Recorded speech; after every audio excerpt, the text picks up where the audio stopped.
No? I'll do this for a square minute, but oh well.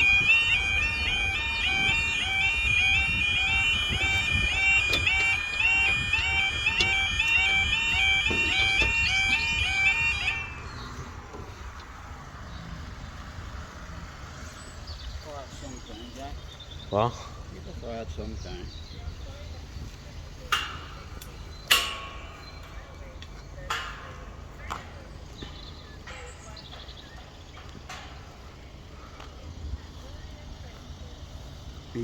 I don't know what she said. She said about a 16:45 train running late, like half an hour late or something. Right. But now she's saying now She was 16:15. on your mum with a cabinet walk that were first. He was looking around to see what I was sitting on.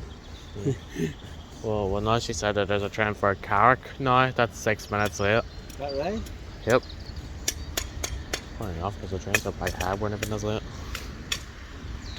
We're out on time, so we're. Well, it could have been more. That could have been late, like the first one.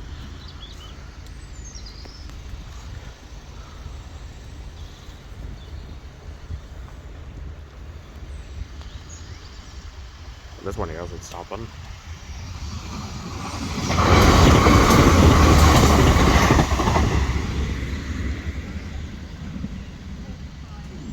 No, she keeps going on about 45. What's she gonna say now? Carrickfergus. 30 minutes now.